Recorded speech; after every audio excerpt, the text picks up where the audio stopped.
Thanks for your attendance this evening for this special meeting of Council. This meeting is being held on the traditional lands of the Wadawurrung people. We wish to acknowledge them as the traditional custodians and pay our respects to their elders past and present. We extend that respect to all members of our community. Do we have any apologies for this evening? I note that we have Councillor Grigau from Malaysia online. Thank you for joining us, Councillor Grigau. Greetings from Penang, Malaysia. Do any councillors have a pecuniary interest or conflict of interest to disclose? Officers? No.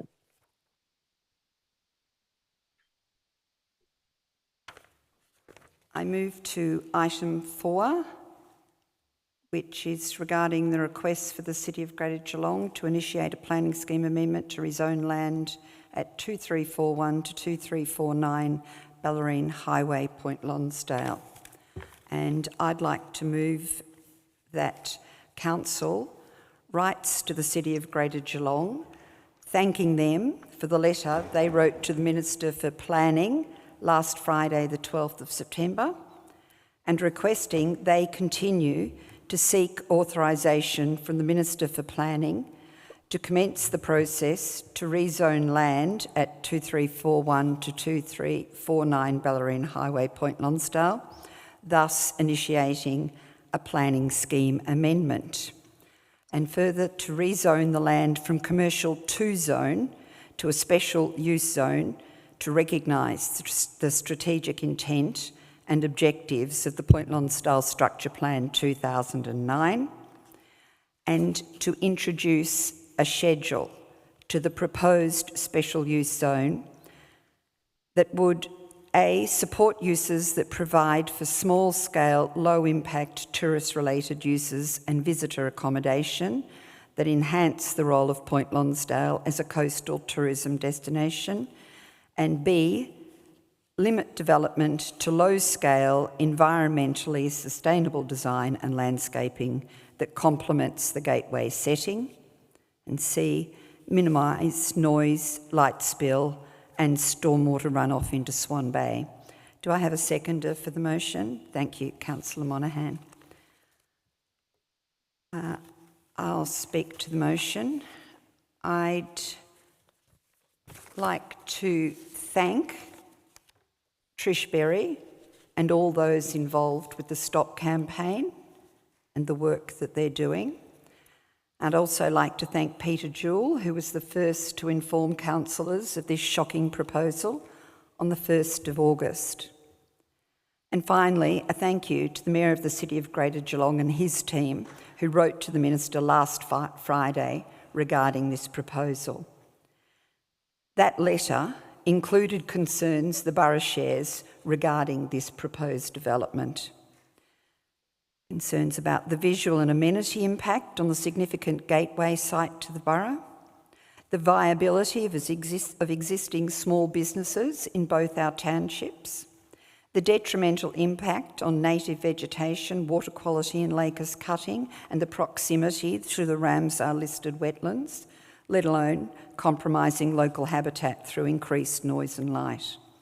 Concerns about the location outside the designated retail centres and not demonstrating in any way a net community benefit.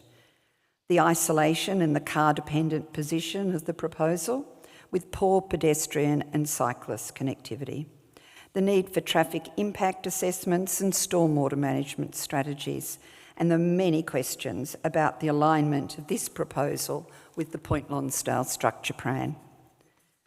The Mayor's letter informs the Minister for Planning that community members and the Borough of Queenscliff have called for the land to be rezoned from commercial 2 to special use zone to better reflect its environmental and strategic significance. The City of Greater Geelong requests the Minister to initiate this rezoning process. The Mayor of Greater Geelong also requests the Minister to engage with the Borough of Queenscliff to assess cross-boundary impacts.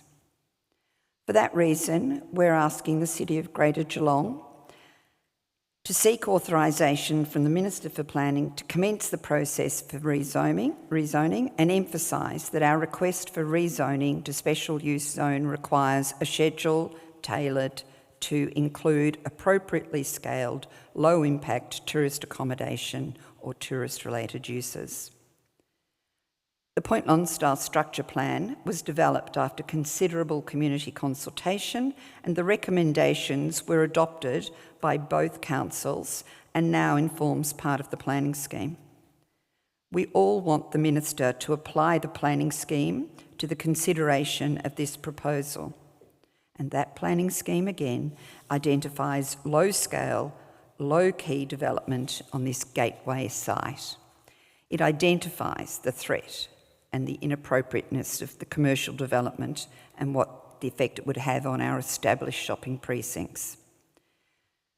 Decisions on zoning must be informed by policy.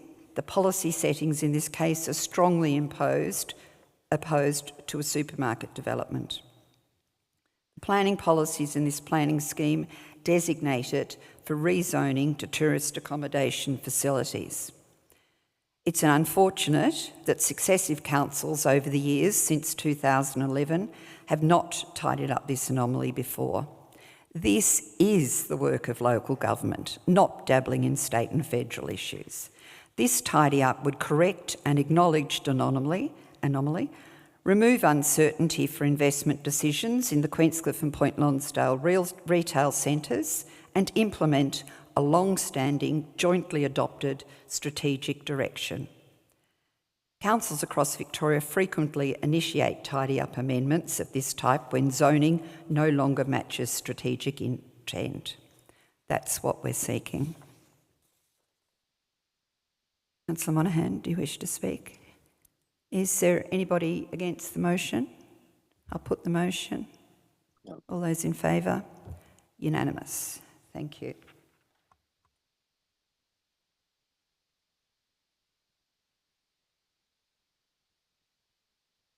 Item 5 is our draft council plan.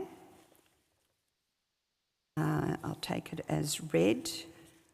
And again, I'll move the motion because there is a mistake in the council plan as distributed.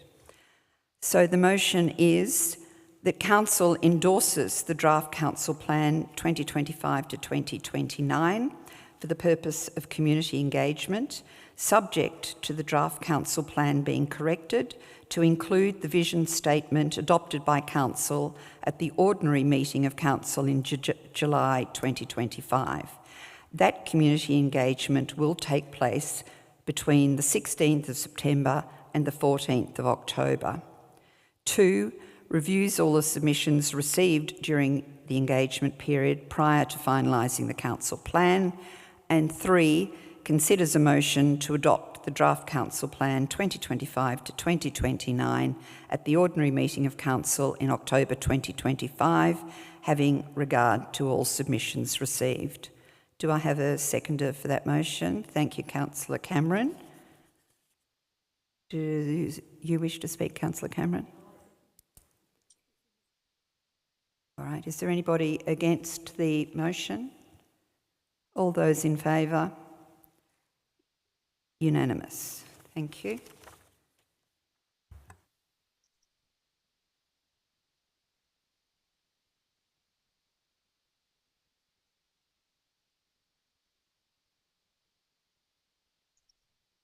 (5.2) is the draft municipal public health and wellbeing strategy 2025 to 2029. We have a recommendation. The recommendation is that Council endorses the draft Municipal Public Health and Wellbeing Strategy 2025 to 2029 for the purpose of community engagement. 2, places the draft strategy on public exhibition, inviting submissions from the 16th of September to the 14th of October 2025. And 3, considers a motion to adopt the Municipal Public Health and Wellbeing Strategy 2025 to 2029 at the ordinary meeting of Council in October 2025. Do I have a mover for that motion? Councillor Yes, Grieger. thank you. Do I have a seconder? Councillor Monahan. Councillor Grieger, do you wish to speak? It's just first before I noticed there was no mention regarding health disease and cancer, where we are higher than the state's average. And if I just see the focus on the new strategies is to improve mental health. Should we be concentrating, more on these areas which we're above the state average, CEO?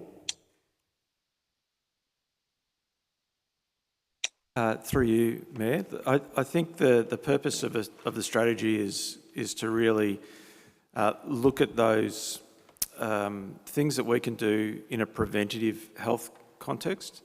So yes, incidence of cancer is a little higher than the rest of the state. There's demographic reasons for that, but that doesn't preclude the type of activity that we're promoting from actually helping and preventing different types of cancer. But you're right, we should continue to make sure we're aware and see if there's anything that's specific about the borough that is causing these higher rates of cancer. Because there's absolutely no mention of that. I think the real aim is we should be providing a high quality of life for the population over our main population is over 60 years of age. It's over 50% of the people actually live in the borough. As I was saying, in the borough and 25 in our budget actually that we've passed in the 25-26, we put close to $2.1 million for public and health wellbeing to deliver the municipal public and wellbeing strategy. Now, is that I find it a bit a bit of an anomaly that there's no real dedicated officer to be delivering these outcomes. And if we do pass the strategy, who will be monitoring and guiding and actually taking the key role in delivering the strategy? I'm sorry, Councillor Grieger, you're a bit shaky, so I might have to take that one on notice to make sure that I understood the question properly. So the connections is a bit bad, sorry. And just a couple of other things. It says regarding monitoring, it says of the programs, I'm just a little bit concerned that the targets where outcomes are listed, only a few have measurable numeric target. Example, the reduction of percentage of males at alcohol risk. Will we be doing anything to able to do more to push for more quantifiable goals? I think part of the work we need to do when the draft plans on exhibition is to, as a council group, to sit down and work out what exactly are the things that we can control in terms of our activity and what are the things we need to advocate on. And I think given that the use and management of alcohol is a state priority as well, I think that that's probably one of those issues that we need to find partners in the health sector to help us in terms of promotion and setting examples for good and responsible and healthy alcohol consumption. But I'm just a little bit concerned because this public exhibition's going from the 16th of September to the 14th of October, and we actually have to pass this by the end of October. Will we have enough time to actually get a meaningful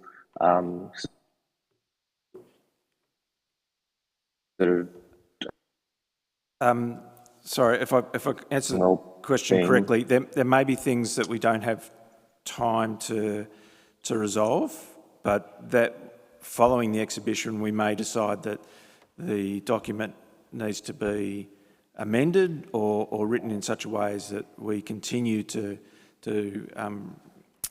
work on the true sort of final form of those ambitions within that document, or that we put together an action plan to support the strategy, which would provide a bit more detail. But certainly do take your point that it's going to be a pretty quick turnaround, but I think we can manage it as a group.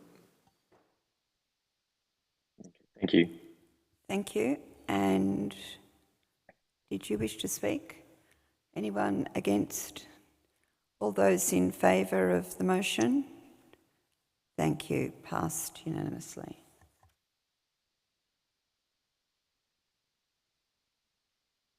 .3 is the draft financial plan.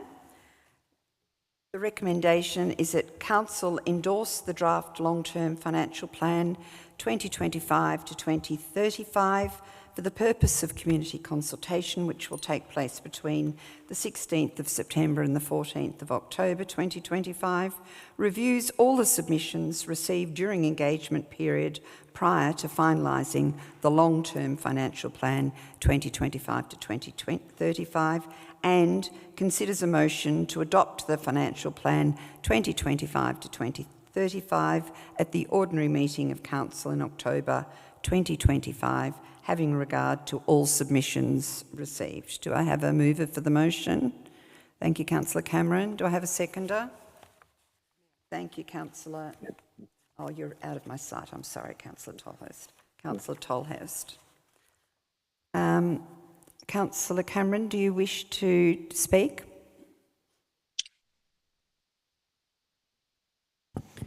The only thing I'd like to say is that a lot of work's gone into working on our budget and now working on our financial plan.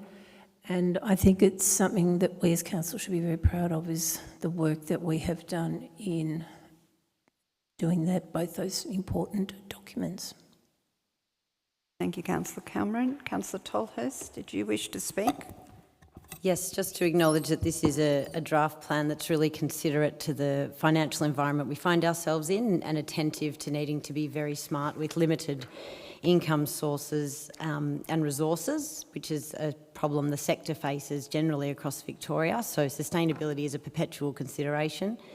It seeks efficiencies while holding a level of service standard and investment that, under our best assumptions, will continue to support the community of the borough. It reflects the intent of the draft council plan, the capital works we've considered and wish to invest in, and importantly invests or plans to invest more in asset renewal and maintenance. There's some great news stories in this financial plan, I think, and one of our Audit and Risk Committee members raised that point as well. So that's a credit to the financial management to date, and a bit of a nod to where we intend to go. So I want to thank Gihan. You and your team have done an immense amount of work to get us to this point, and I look forward to putting it to consultation. Thank you, Councillor Tolhurst. Is there anybody wishing to speak against it? Can I put it to the vote? All those in favour of approving? Thank you. Unanimous. Moving on to 5.4, the draft asset plan. The recommendation is that Council endorses the draft asset plan 2025 to 2035 for the purpose of community engagement, which will take place between 16th of October and 14th of October 2025, reviews all the submissions received during the engagement period prior to finalising the asset plan 2025-2035, and considers a motion to adopt the draft asset plan 2025 to 2035 at the ordinary meeting of Council in October 2025, having regard to all submissions received. Do I have a mover for that motion? Councillor Cameron. Do I have a seconder? Thank you, Councillor Grigor. Councillor Cameron, do you wish to speak? Councillor Grigor? We're having trouble, we can't hear. Yeah, sorry, just a couple of questions regarding the asset plan. We noticed that some figures regarding the asset condition and replacement cost data is from 2019 and are flagged to be updated in 2026. This would reduce the confidence in decision making. So what guarantee that these figures will actually be done on time and actually early in 2026? So can we actually be able to make a more informed decision?